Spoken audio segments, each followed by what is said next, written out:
Welcome everybody to History Room Live from the Saginaw History and Genealogy Room at Patent Free Library. Today we have a special guest, Craig Siulinski. Craig is originally from Maine with family roots in Maine and elsewhere, like most of us. He works in education, and he also offers services to help people preserve their family histories, and he offers classes for people to write their life stories. His business is called Sharing Legacies. I'm really happy that he's joining us today because he's going to be talking about family history blogging, which is a topic that I think a lot of us are interested in.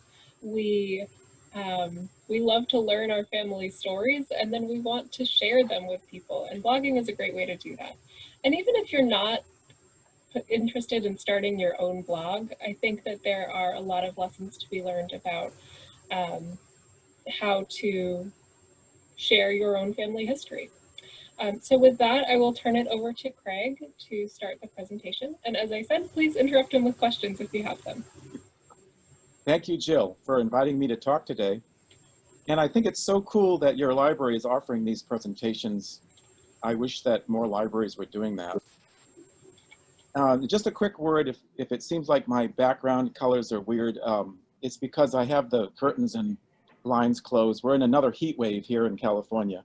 So, and I live in an apartment that gets very, very warm as the afternoon hours go on. So welcome everybody. And I think I'll go ahead and share. Is this okay to go ahead and share now, Jill, for the slides? Yes, but I may need to give you permission. Okay. Yeah, you do. Okay, so that should work now. Okay, great.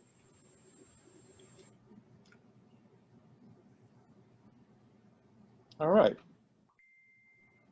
So let's see. Let me start the slideshow.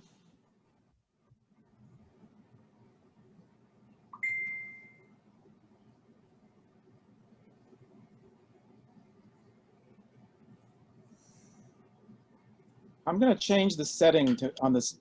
Maybe the sound is a little better by me changing a setting using the Zoom platform. Is my voice pretty clear? Yes. Is it good? Okay. This is an image of Westbrook, Maine. This is the town where I grew up. Okay, so my name is Craig Siulinski, and my business is called Sharing Legacies. And my idea behind the business is that every life story is a treasure to preserve and for generations to come. I think that sort of succinctly gives a tagline for my business. I started this business actually when I was living in Brunswick in 2014.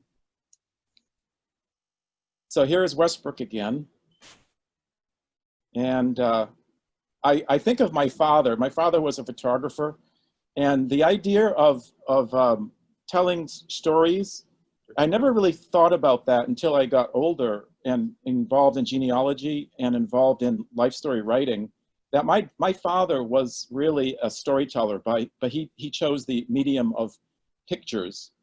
And I thought, wow, he had a son who also was so passionate about and artistic and creative in the sense of writing. And so I think that's from his legacy.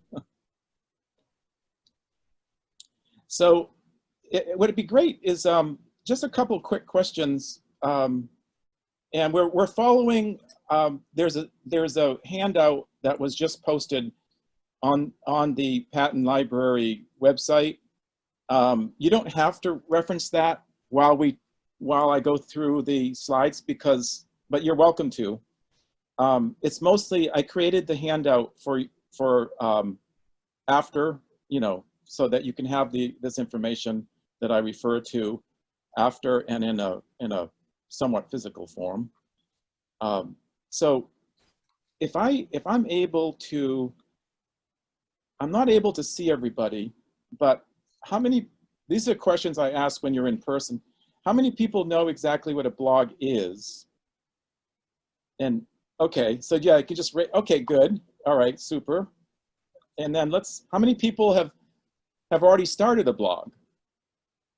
Are there anybody that, maybe put in the chat if you feel like putting in the chat, I have a blog, you know, something like that. And how many people read other people's blogs? They might not have their own, but they read others. Okay, there's some hands. And how many people are thinking of starting a blog today? So, well, maybe I'll convince you to do that. So one of the things I would have somebody really think about if they're looking at the idea of starting a blog, and I'll explain what a blog is in a minute, but whatever you're passionate about, I was passionate about my grandfather who had a business in Westbrook, Maine, and he was the, he was like the patriarchal kind of figure in our family. He was loved in the community. And this is, my first blog is called August Legacy. And I got into blogging because I was motivated by telling about his life and his family. So this is what I would suggest to others, is what are you passionate about? And that might drive you to deciding on what kind of blog and what the subject of the blog would be about. So the definition of a blog is, this is from HubSpot. It's a regularly updated website or web page, and which either can be used for personal use or it could be used for business use. Yes, it is. So blogs allow readers to interact by leaving comments and feedback that often contain family stories. So there is our reason to have blogs for family history. And I'm going to repeat that theme. Another definition, and this is a website. I'm not going to click on it, but it gives you a history of blogging. So if you want to know more information about blogging, this would be an interesting resource.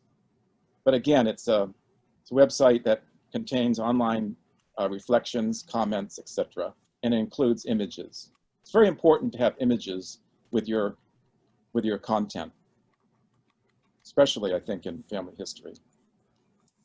So if there were 3 key ideas I'd like you to walk away with today regarding blogging, is that it's simple, it's meant to be shared, and the sharing is sort of, you know, can be done instantaneous. I mean, you could send a blog post out and somebody could, if they're connected with emails, people that have interest in a family or a person that's doing blogging, they can sign up and get notifications when a new blog post comes out.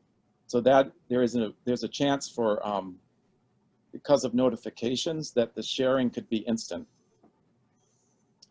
And then preservation. I mean, blogging is a form of sharing and preserving. So these are the 3 ideas. This is why I like it. It's simple, using the Blogger format that I use. I'm speaking about Blogger. And it's great for sharing and preserving. So here are some basic, you know, the 2 main formats that I see out there that probably more genealogists use are Blogger and WordPress.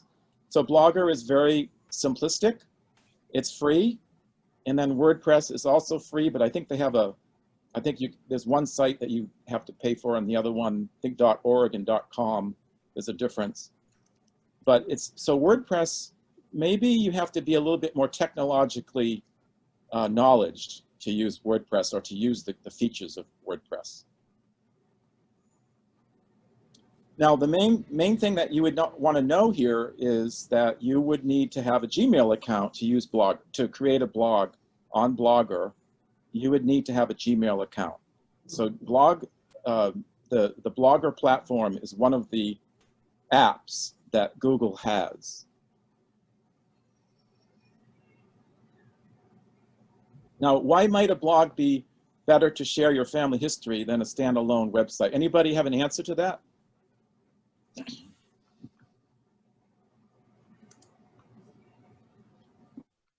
With a blog, you can continually update, whereas websites tends to be a little bit more static. Right, for sure. You win the prize right there. So that's the basics. That's the main piece right there, is that a website is static, and a blog, you know, you keep posting content on a blog, and the most recent post appears at the top.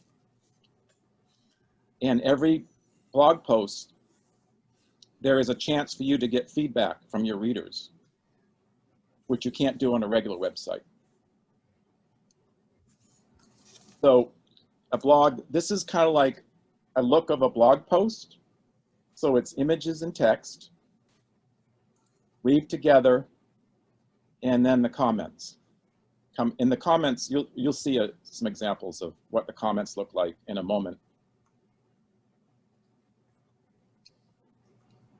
So now with Blogger, you have something called a header, and the header is where you have your title and you have a statement that the author creates, so that it's there every time somebody goes to the website, to the blog. And so they see that at the very top. And that statement is what the motivation is behind why you're writing the blog. Okay, and I'll show you you'll see a couple examples of headers in a moment. And the title, we'll talk about the title. So, but those two are really, that's shown at the very top. And the post, which we just discussed, is text and images. Now the sidebar on a blog is where you have little boxes that you can choose what to have there. Like one of the boxes could be about me. You could have a picture of yourself, or you could have just a statement about yourself. You could have your name, or you don't have to have your name. You can put, you know, whatever you want to in the About Me gadget. And then you could have other examples of gadgets on the sidebar. And in my blogs, they're all on the right sidebar. You could have an archive. You could have a box that people can see. They can go back to previous blog posts. You can have a search bar. You can have a box that has a search bar that you can search keyword, you know, by a person's name or a location. And if I wrote a blog that had something about Quebec, I could just pull up that search field and put in Quebec, and it will pull up the blog posts that are about Quebec. Labels are something else, and I'll explain what labels are in a moment. And then the feedback comes from the comments, the ability of the reader to put a comment on the blog. So here is, so Jack and Pauline are my parents, and that is the name of this blog. I decided to just call it their names. And then I put down this statement, and that's a very short statement. August's legacy is a little bit more comprehensive, but this is a short statement about why I'm doing this blog. And here's an example of a blog on the left, and then here is an example of the blogucator. I don't use that word anymore. That was a pun on blog author and educator. I'm an educator by day. And so I decided to put my real name. I decided to put the location where I was living at the time, and which I probably should change that now. But and then I decided to say something personal about myself. And then here are the labels, and the labels are keywords here often in the blog post. So title and purpose goes there. The post, and then the gadgets, and then I think WordPress calls them widgets. Okay, any questions so far? All right, so let's I just have a talk. question. I have a Oh, question. I'm sorry, I had to unmute myself. Do you yes. have a different blog? You have one blog for your parents. Do you have another blog for your grandfather and another? How does, so do you have those all organized in some super blog index or so that people Well, can, yes. does that make Darius, sense? did I say your name right? Darius? It's Darius. Darius? Darius, I have 3 blogs, and they're all Blogspot, meaning blogger blogs, Google, run by Google. They're all, it's free platform. And one of them is for my immediate family, which is the Jack and Pauline. Another one is for my grandfather, so I call that extended family.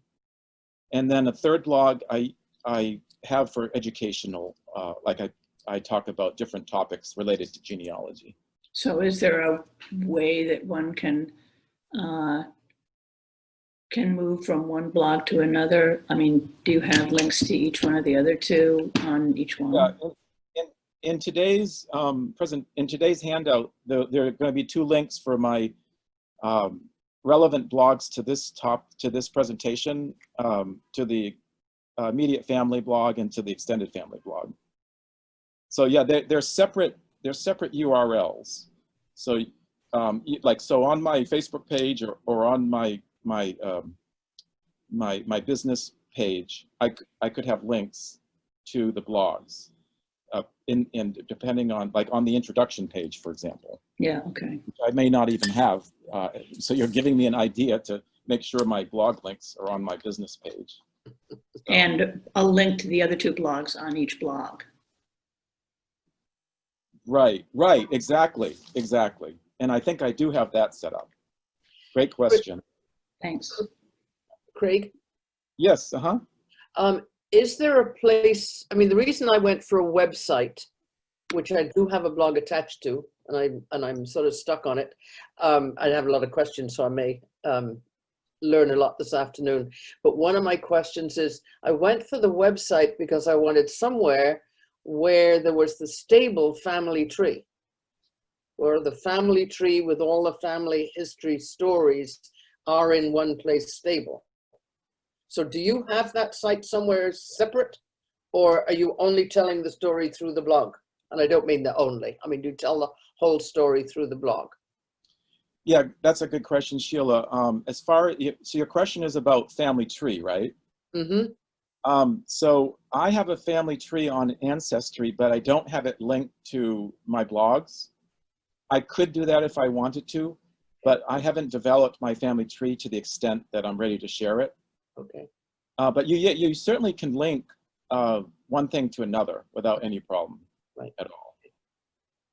Yeah, so I mean, if you wanted to have access to your family tree, you would just need a link to get to it. Now that's assuming if you have. I have a reunion family tree, and they create. You can convert it to a website. So right. That's my website, and then from there I link off a blog. Okay, super. Thanks, Sheila. So the labels are keywords. Blogger calls them labels, but they're really keywords. And so after you finish writing a blog post, now a blog post is an article, and that gets put up on your blog. It appears at the top part once you publish it. And before you publish it, though, you should you should come up with the key words that have to do with this blog post. So in this case, it's the words that you see underlined. Those are all, those are all going to be linked to where the, like, say if you have 5 articles about Gerald Johnley, well, if once you click on the Gerald Johnley on that sidebar, it will come up, it will pull up the 5 articles about Gerald. That's why you want to come up with keywords at the end of each blog post. Okay, and then here you also want to give credits to some of where you got the sources for your research and or for personal, like my cousin is Diane Bell, and so I wanted to give her credit for some of the images that came into that blog post. Okay. So now let's talk about comments. So right here, I know it's very small, but at the end of a blog post, you'll see in this case, you can see there's one comment on this blog post so far. So usually it's at the end of a blog post where there's a button where you could click on, and that you could add a comment or a story or communication with the author. Now here's an example of a comment that became a story. So, I did an article on the beach that we used to go to. My grandparents, they had a residence right there at Old Orchard Beach, and we used to go there on Sundays. And I created a blog post about that, and I sent out the blog post to all of my cousins in this family, which was about 26 cousins. And I got a slew of responses because people remembered going to the beach so much because they went so often. And here is just one of, I just decided to put a short one on the slide. And so I ended up printing a book that year for a Christmas present. And because there is a website called Blog to Print, that's blog #2 print.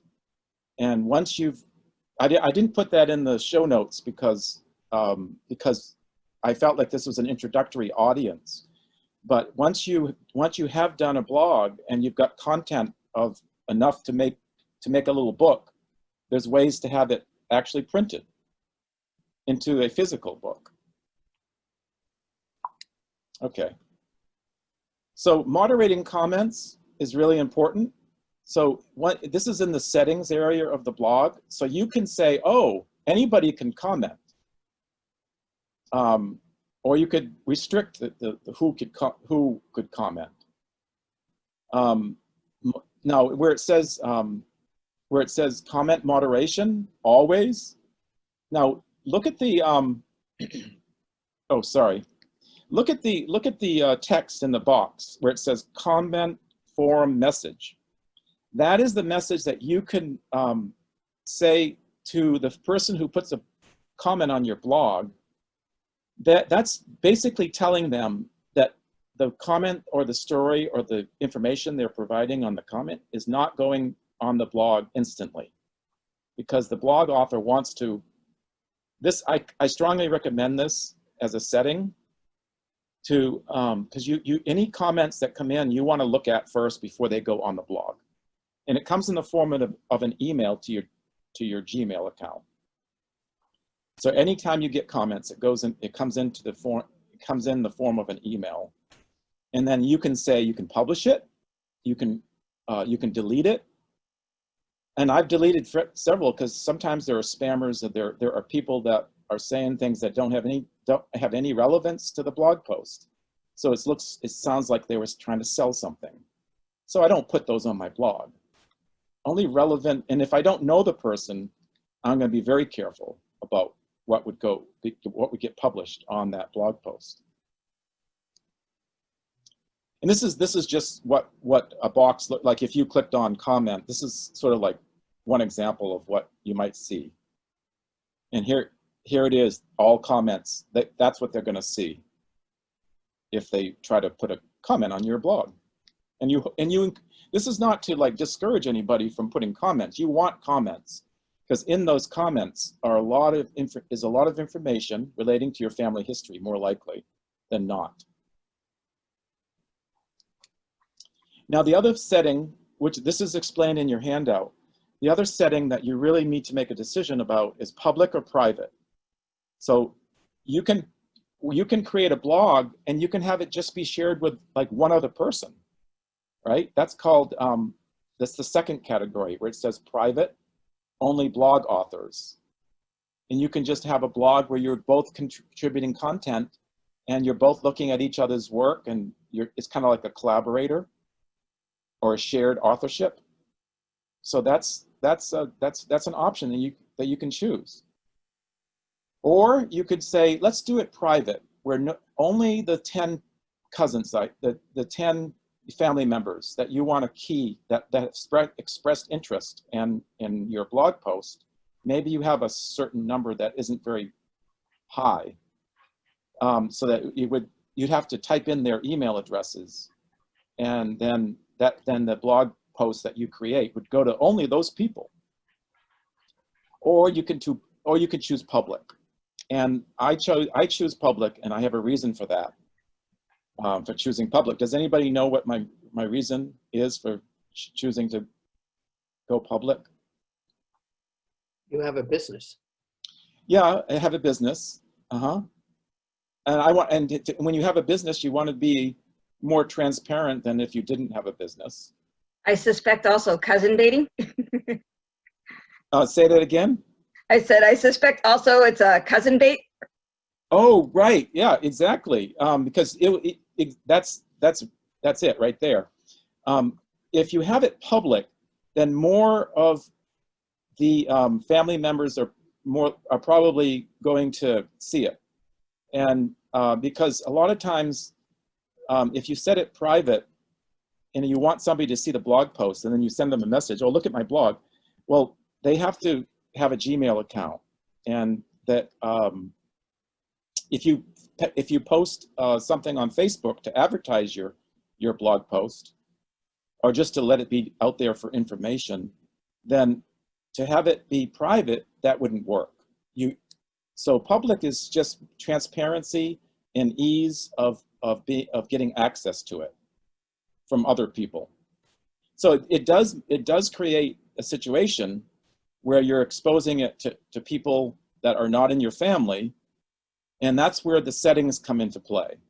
So you're going to definitely put your comments on moderation, and then you're also going to, you should be checking your blog at times to make sure that, well, I don't think anything else would happen. It's just that you might get emails from people that you don't really know or that are not in. I've gotten several emails from people trying to sell me something, and that come through as comments, and I usually delete those. So let's look at some blogging examples. So here's my two blogs, and you can see that the title of the blog is there at the top, and the description or the purpose statements for each blog is right there by the title. So that every time that somebody goes to, doesn't matter which blog post that they have pulled up, you're always going to see the name and the purpose statement there with the blog post that you're looking at.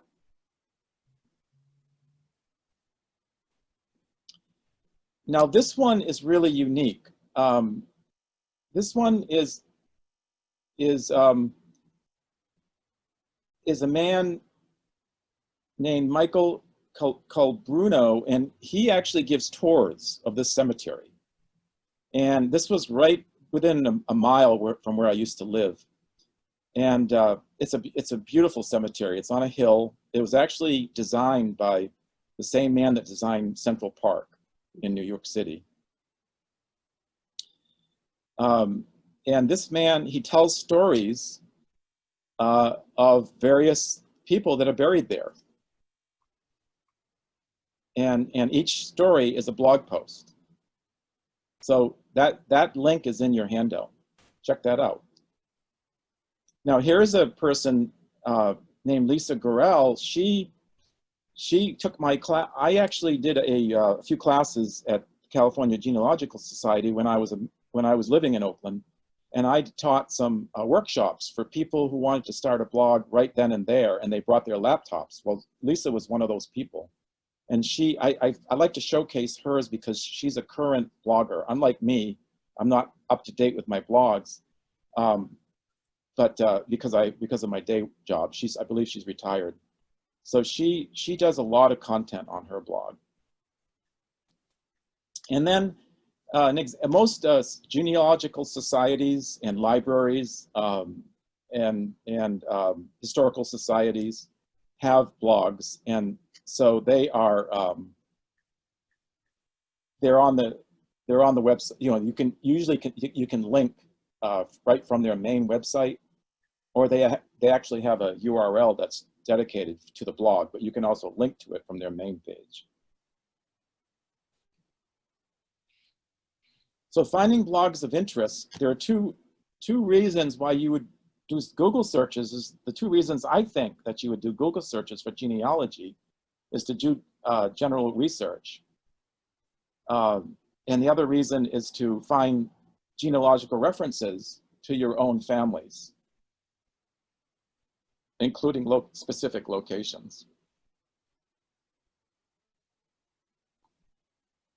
So the part about searching is that you want to use some of these words as the first keyword. If you want to say, probably genealogy should be a keyword, or family history, one or the other. And then if you're looking for blogs, you could put blogs. But then you could put down some other general terms for your ethnicities, or for the locations, or for the actual surnames. So this is an example that I did. I put genealogy, I put blogs, I put Polish, because that's one of my ethnicity, and I put the spelling of my name before it got changed. So this is the name that came, my great-grandparents came over on, and went through Ellis Island in 1901. That's the way my grandfather's original name was spelled with a Z, not with an I. And this is the results I got. So look at the first example is a database, and look what the second example is. Do you recognize that? Yeah. So, not surprisingly, because now I did want to mention though, the reason why this is popping up on the Google search results is because I have my Jack and Pauline blog set to public. If you have your blog set to private, then we wouldn't see the reference to my blog here, because Google search is those keywords that you put on your blog post. You know, Google is not going to see that. Is not going to pull those, because it's they respect the privacy of the person's of the author.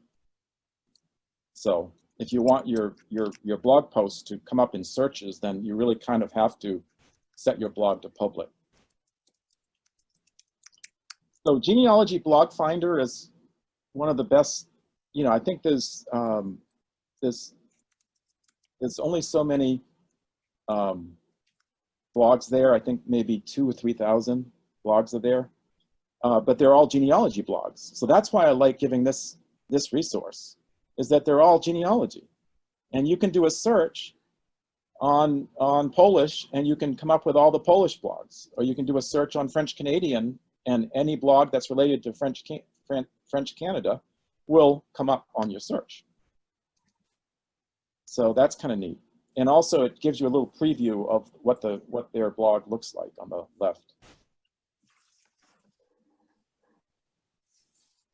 Okay, so let's talk about if a blog is right for you. Okay, so the next slide, I just want to warn you, the next slide has lots of text.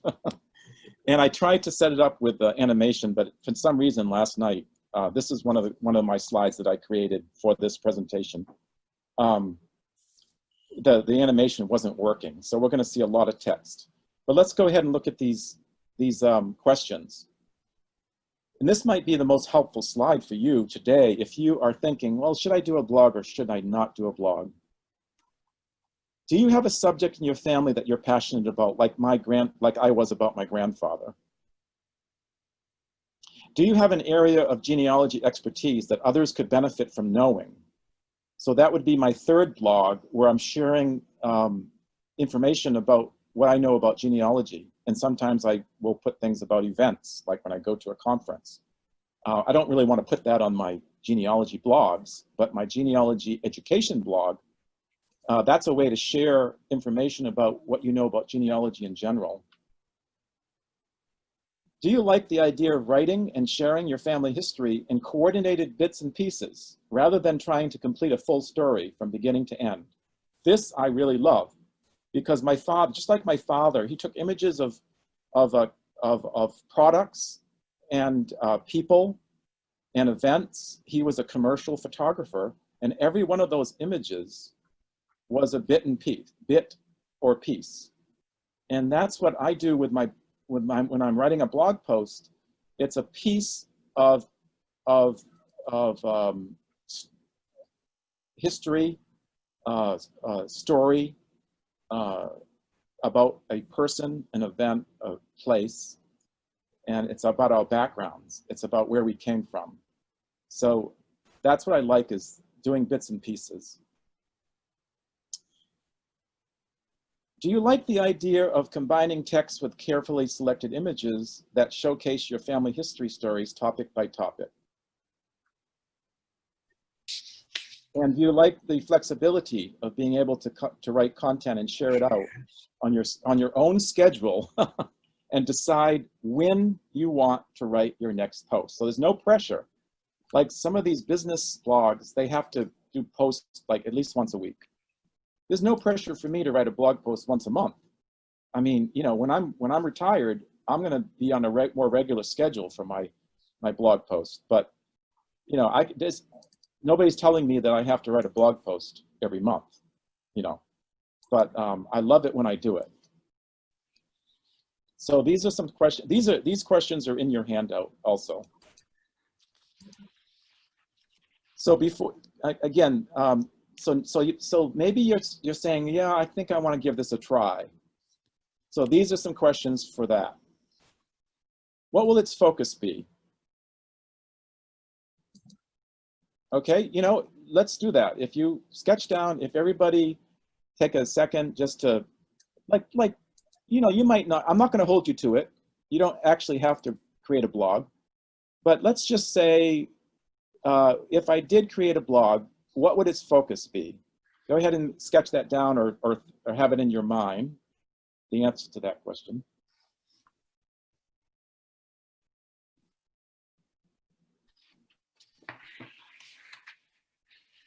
So I'm drinking a specialty drink from a boba shop. I don't know if you know what boba is. Maybe Maine has something like that. But they has those little, you know what boba is? They had a specialty drink. It was horchata with espresso. And I thought that was so interesting combination, I decided to try it. Okay, second question, who or what will it be about? So go ahead and sketch down that if it's not part of the first question. And what would, no, this one you don't have to do now, because this one requires some real thought. What would its title be, and what would the purpose of that blog be? Okay? Does anybody want to share what they came up with for an answer to the first or second question? You don't have to. I'm not trying to put pressure on anybody. I ended up creating one for a combination website blog for a history of food class. So I made it all about food connections to family. Okay. So I was gathering family recipes, but I sort of mandated that each recipe had to have some kind of a story or memory to go with it. And then I blogged about certain items in addition to what I put on the web. So the blog itself, a lot of them are about maybe my mother or my grandmother and certain food related things from there, although some of it is also a little bit of history. But I tried to tie in family and food in that way. Family and food, super connections. Karen, did you get, I got two quick questions for you. Who is the audience for your blog? Primarily my family. Okay, so your immediate family and also your cousins? Oh, distant family, basically anybody who's related to me. I have a really huge extended family. Have you gotten much response in terms of the comments? Oh, no. Okay, they're really shy. Okay, super. Thank you, Karen. Anybody else? Can I? Oh, sure. Okay.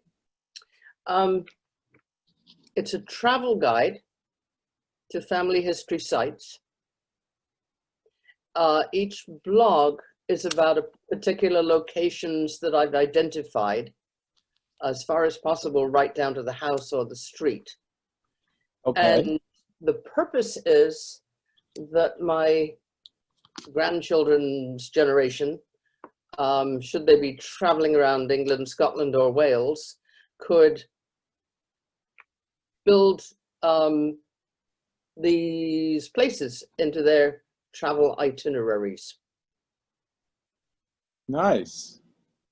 That And, was- and how wide is the scope of your travel sites? I haven't done it. Okay. This is Okay, just good. a Good thought. thinking.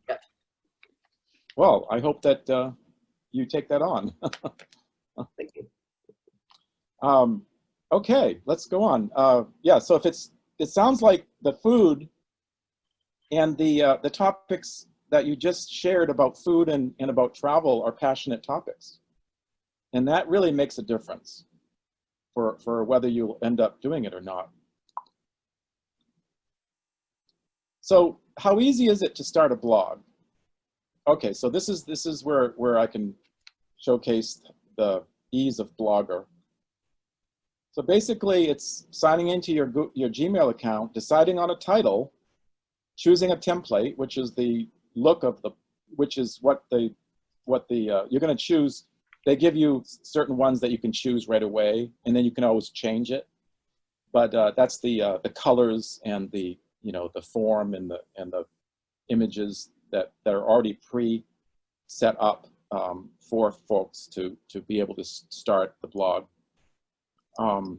You can also, once you started the blog, you can also import other blog templates. Some of them cost money and some of them don't.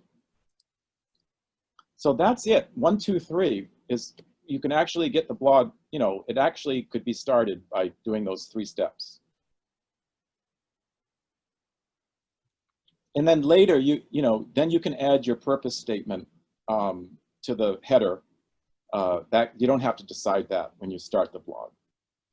And then you can also, I would recommend that before you publish your first blog post, that you make sure to, or even right away, to decide on what settings you're going to use for comments and privacy, and what gadgets you'll have on the sidebar.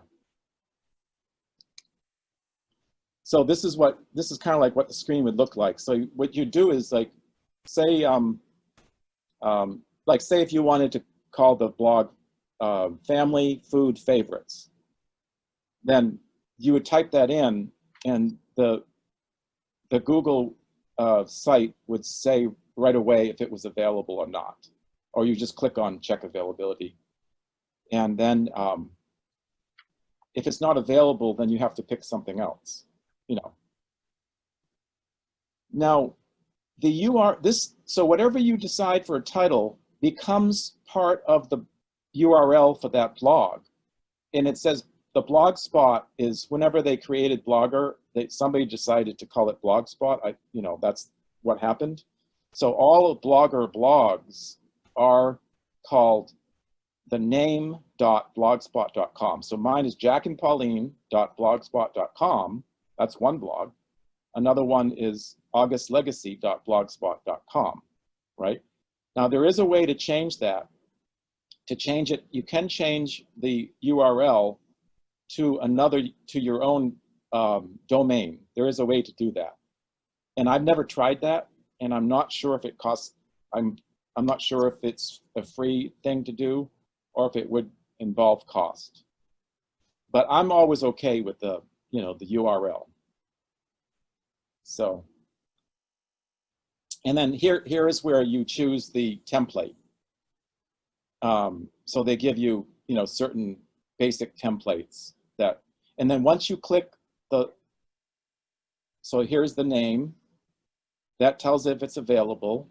And then once you click that orange button, that starts the blog. That's how easy it is.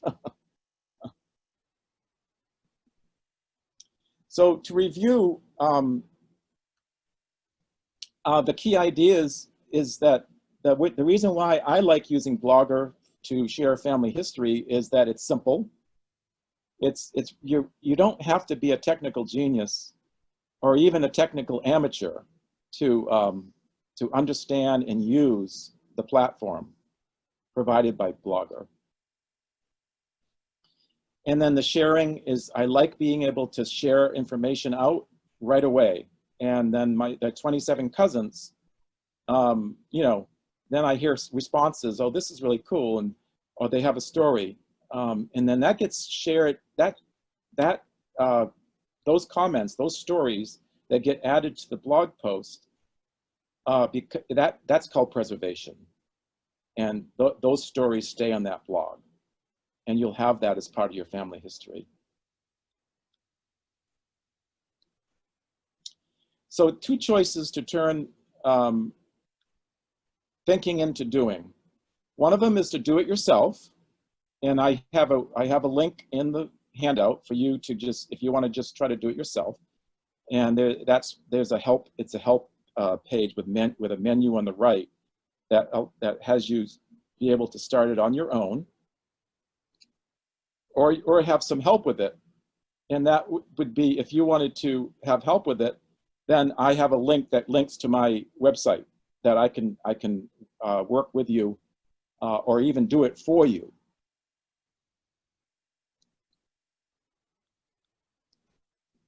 So I came up with this idea for the holidays. If anybody is interested in giving a gift certificate for yourself or for a loved one, this is a thing I've done before, and I actually had it priced higher. It was $150 before, and now I feel like this is kind of like a special for the audience today. And if anybody's interested in this, I can send, you know, you can email me, or you can put your email in the chat, and I'll send you an invoice from the PayPal website I use for my business. So, you know, the first item, of course, is the one that would have to do with this particular presentation, but I also do research for genealogy, and I do life story writing.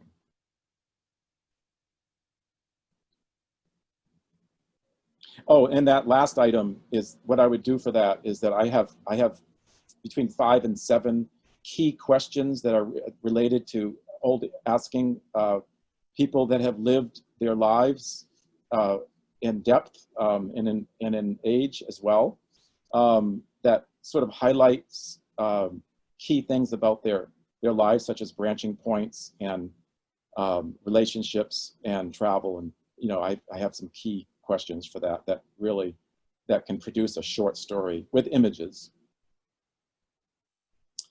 Thanks for coming today. This is my contact. If you want to be on the mailing list for what I do, one of the things I've been spending a lot of time with is life story writing classes, and I send out notices when the next class is going to happen, and so feel free to either put your email in the mailing list or to email me after this presentation.